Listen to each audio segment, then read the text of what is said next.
Campaigns, Hertfordshire PASS.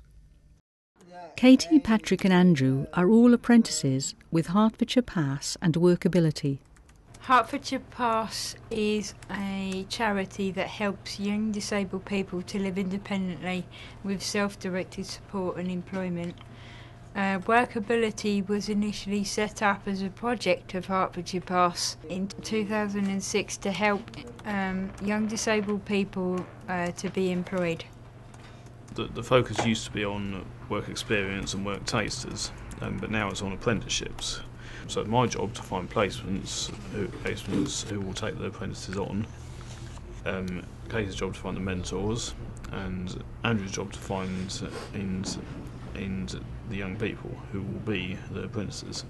We are unique and not other places are used delivered in England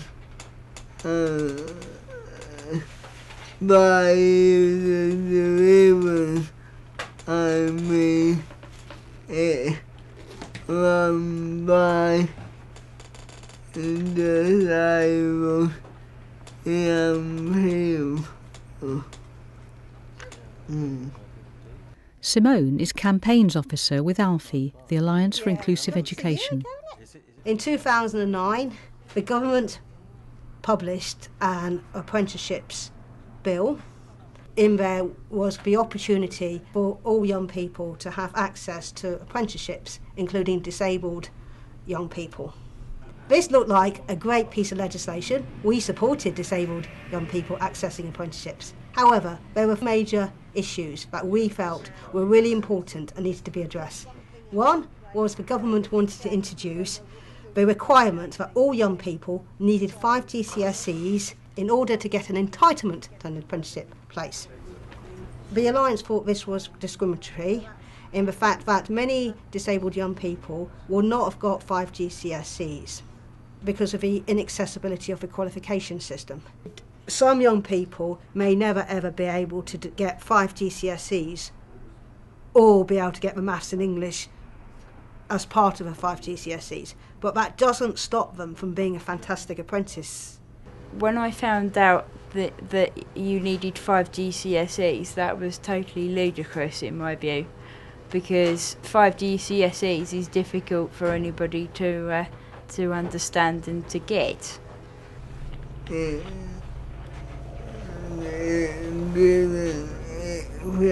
Me, but I already had 5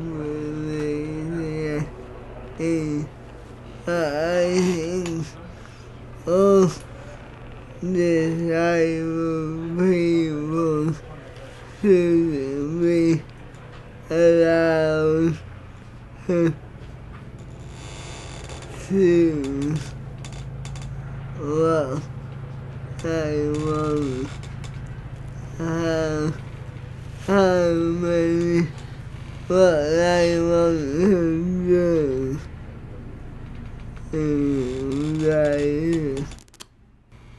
I didn't.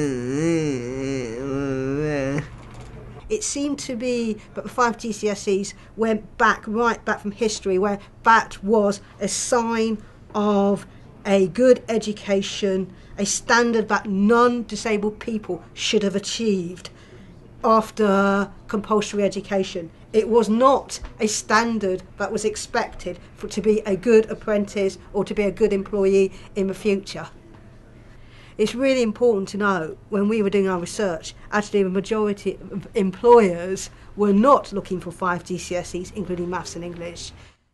As part of the campaign to influence the proposed Apprenticeship Bill, Simone and ALLFIE invited Tony Young, then Minister for Apprenticeships, to visit young apprentices Katie, Andrew and Patrick at work.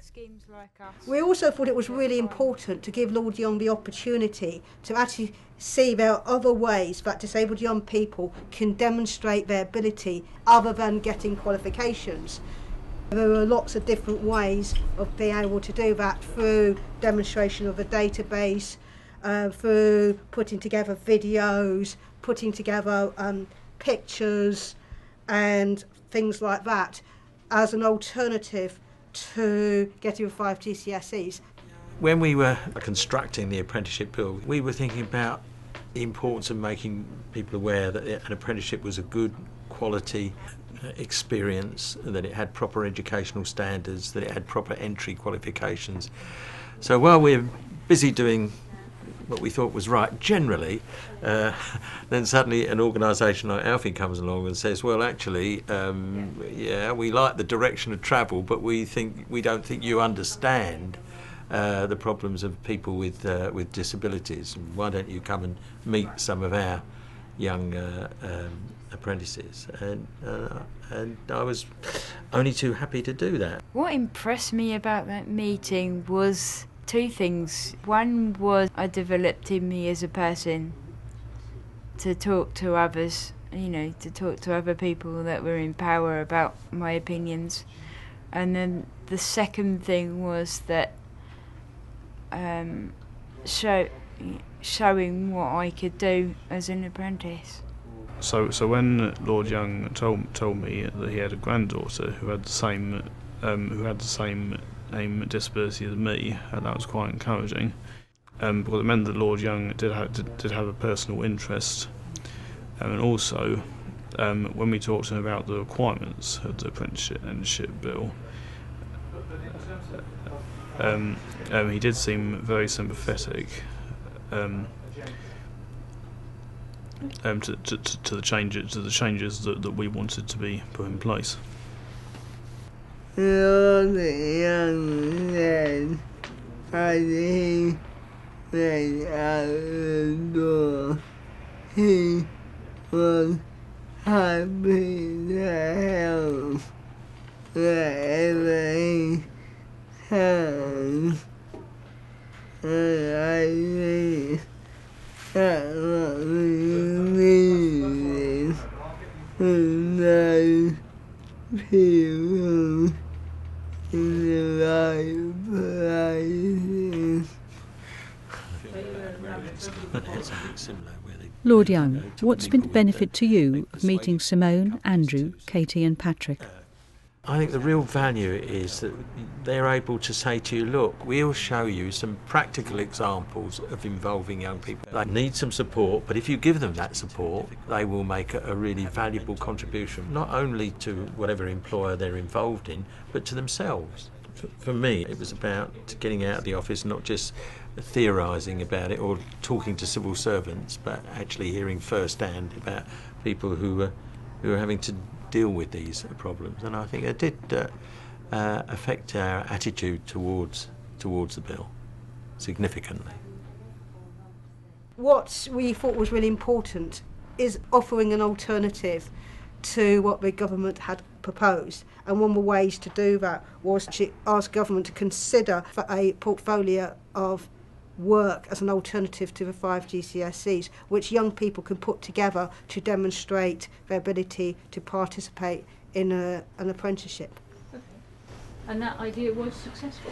Certainly was, and we're now on the National Apprenticeships Unit Advisory Committee, and we are now on the Regulations Committee that is going to help advise government on those regulations, on how that portfolio is going to look like. My job now is really to put pressure on the government to make sure that they honour what's contained within that legislation. Will you be using anything that you gained from our visit in the future? Absolutely, I will. I think without that visit, I wouldn't really have known about this scheme. I've known about other schemes, but I wouldn't have had any real on-the-ground experience of people actually participating in the scheme. So I'm very pleased to hear that there have been changes in the bill, but like the rest of us, I'll just be looking forward to seeing how it works in practice now.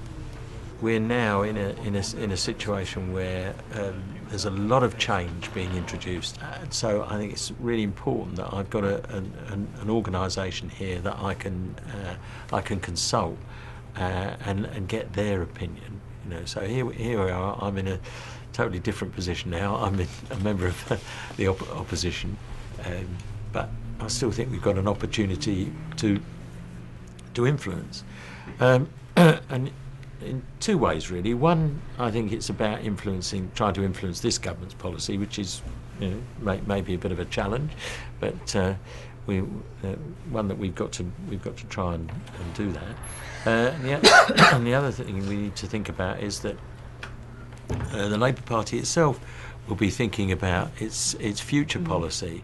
And it's important, I think, that organisations like ALLFIE and young people at Patrick, Andy, Andrew and Katie will be able to influence that policy as well. What do you think you've learned through working with Simone on this campaign? Since ALLFIE are a much bigger organisation than we are, and a campaigning organisation, and an organisation with experience of lobbying governments, we certainly learned how to do that from them, because we hadn't really done that before. And they enabled us to have the dialogue with Lord Young in the first place, the original one last year, and without them that wouldn't have been possible. I might it wrong. The fact to be heard and to get people to hear.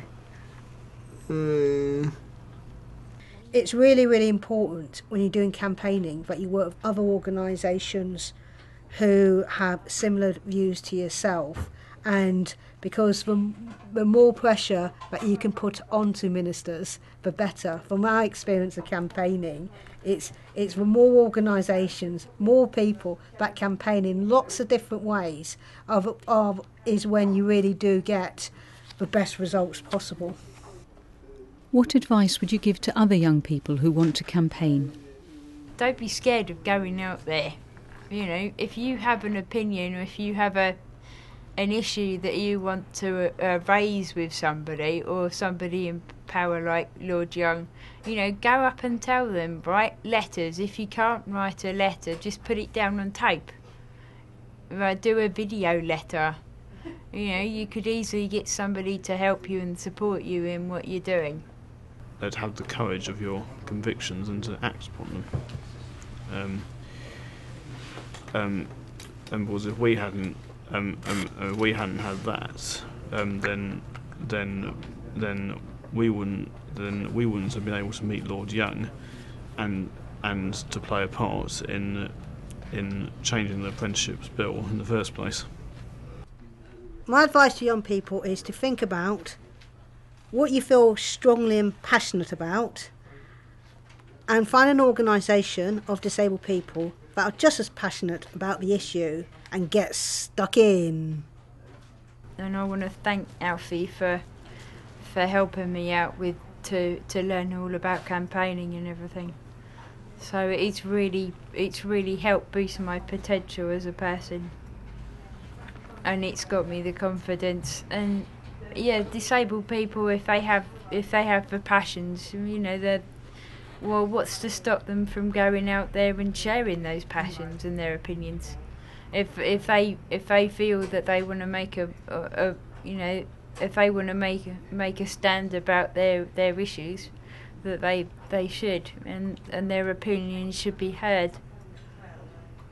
So thank you, Simone and ALLFIE, for it.